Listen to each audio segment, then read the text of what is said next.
Hello and thank you for tuning in to WTCO. This is Together We Can, and we're here today to talk about National Child Abuse Prevention Month, which is coming up for the month of April.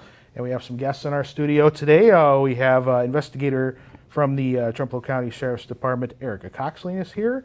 Also, a social worker, Kendra Schaff. Did I say that correctly? Mm-hmm. Okay. And social work intern, Tori Getter. So thank you for being here for us today. Thank you. Thank you. All right.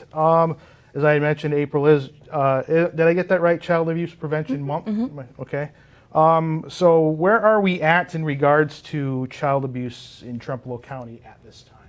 Yeah. So later on, I'll talk about how to make a report and what that looks like. But in 2019, there was 440 reports, and 36% of those reports were screened in, which means that a worker was assigned to the case and went and did the investigation to see what was kind of going on with that family.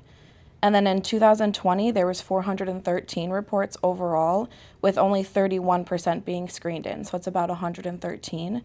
So right now in 2021, we are seeing 113 reports so far, with a 29% screen-in rate.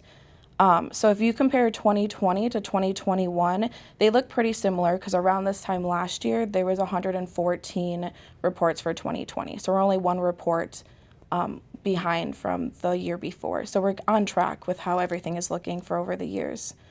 So Trempealeau County overall does maltreatment for 5 different categories. We do neglect, child abuse, sexual abuse, emotional abuse, and unborn child abuse. So in 2020, 59% of those 413 reports were on neglect, and 25% of those reports were on physical abuse. So far in 2021, 51% of reports have been on neglect, and we've had 40% on physical abuse. So if you compare the 2 years, physical abuse is staying pretty close with neglect, where the year before there was a pretty big gap in between them. So we are seeing a higher rise in physical abuse for children under the age of 18. Okay.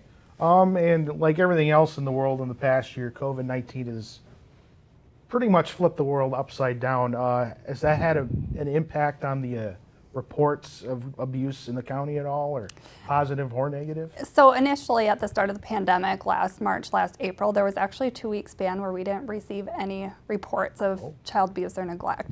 That doesn't mean it wasn't happening. It could mean that people weren't having eyes on kids. Kids went home, they were virtually at school, doctor's appointments were canceled, they were virtual. But the rest of the year, I mean, we've caught back up in reports, as Tori has explained. Isolating together, we've seen a rise in domestic violence cases, concerns with mental health as well, and then concerns with mental health related to substance use, alcohol use, and drug use as well, occurring in the home to help cope with the mental health and isolation with a pandemic. Okay. And you had mentioned drug abuse in there. Has there been any real changes as to the amount of abuse that's reported in regards to substance abuse? Well, as Kendra mentioned, the mental health issue is becoming big, and those people struggling with addiction to begin with have a really hard time staying sober during this event. I've personally seen, I guess, a rise in methamphetamine use and heroin use within our county and THC. Just as Kendra said too, to cope. And with the use of these substances, it is so difficult to care for your children. And that's where I work specifically with drug endangered children, so children from homes with drug activity. And these parents really struggle to care for their kids. And these kids are just trying to get by, so. And COVID hasn't changed the way that we do our jobs. We are still going out and we are making contact in the home. We are having face-to-face contact with parents and kids. There are some incidents where we do things virtually, meet with families over Zoom or some other virtual platform, but for the most part, we still are going out and making those face-to-face contacts. Oh, okay. As a member of the public, not just for me, but for anyone, if they think they might suspect that there's a case of child abuse going on, how would they go about reporting that? Yeah, so if you think that there's child abuse happening or neglect in any situation, go ahead and report it. We will kind of decide whether we screen that in and screen that out with our supervisor and our lead staff workers, but if you suspect anything, make sure you report it. So the number to call would be 715-538-1768. And when you call that number, it'll give you a list of different areas in the department, and then you will just click the one that says Access Worker for CPS. And then that will transfer you to the line of whoever is on access that day, and they will kind of go through with you the report that we have to do. So if you can allow about like 45 minutes of your time on average to make that report, and then some specific questions that we will be asking is like who's like part of the household, their address, contact information, if you know of any family stressors, any family strengths, where are the children at currently? Are they at school, daycare, at home? Did the child need any like special situations? Do they have special needs, an IEP, anything like that that's important to know for the case? And what do the parents do for employment? And then do you have like any other contact information for anyone else who may have information on the report, and then what the concern is overall. And then when you give the concern of what's going on, we'll ask more specific questions on what type of abuse it is, just to get a full understanding of what's going on. And then we have 24 hours after that report to screen it with one of our supervisors or a lead worker, and then then they will help us decide whether it's a screen in or a screen out, so whether we need a worker to go out on that case. And then it's also decided on how fast we need to get out there. Do we need to be there in 24 hours to 48 hours? Do we need to be in the home within 5 business days? When do we need to make that first contact? And then if a mandated reporter makes the report, so like a teacher, a doctor, law enforcement, and the list goes on, you will get like a notice explaining whether the report was screened in or screened out. And that will happen so if it's screened out, it will happen fairly soon after. And then if it's screened in, you will get that notice after the 60 days of the investigation. And then, so we are only open like the Monday through Friday, 8 a.m. to 4:30 p.m., but child abuse doesn't happen just within those hours. So we are on call 24/7, 365 days a year. So in order to make a call after business hours, we ask that you call dispatch, which is 715-538-4351, and law enforcement will then take the report, and then they will contact the on-call worker from there. Okay. And I think, as I mentioned at the top of the show, April is National Child Abuse Prevention and Awareness Month. And looking at my list here, there's quite a slate of activities. Maybe you can fill us in on some of those. Yeah, so as you said, April is Child Abuse Prevention Month. So Thursday, April 1st is Wear Blue Day, and then there's a proclamation at 10 a.m., and the public can view that live on the TV show. Right here. Yes.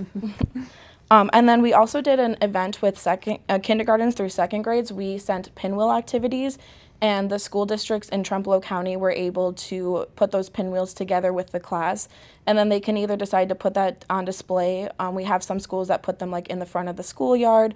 Some are gonna like hang them up in the school, and then if they choose not to, they can send them back to us, and then we can hang them up around the county. But they're just little pinwheels that it's a good activity for them to do.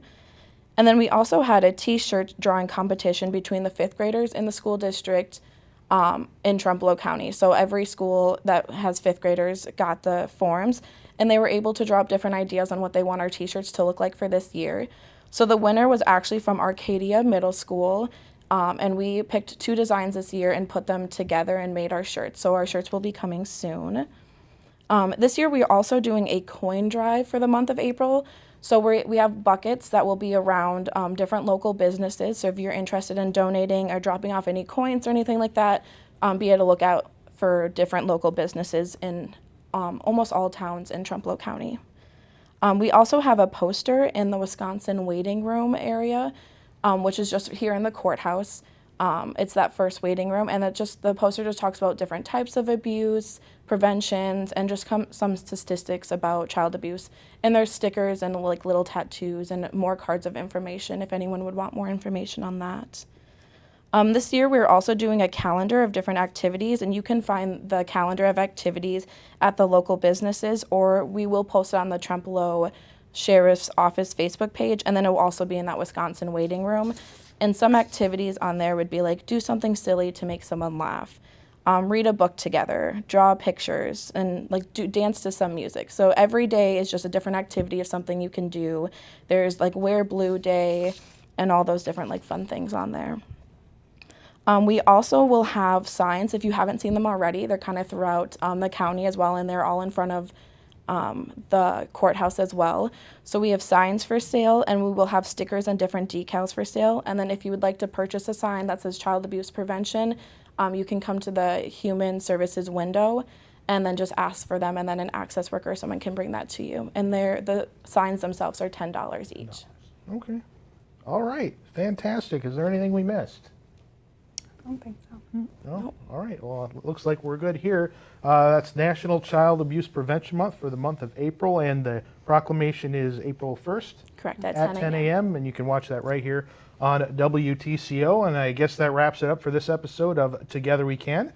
I'd like to thank Erica Coxline, Kendra Schaaf, and Tori Getter for coming in, and thanks for being here today. Thank you.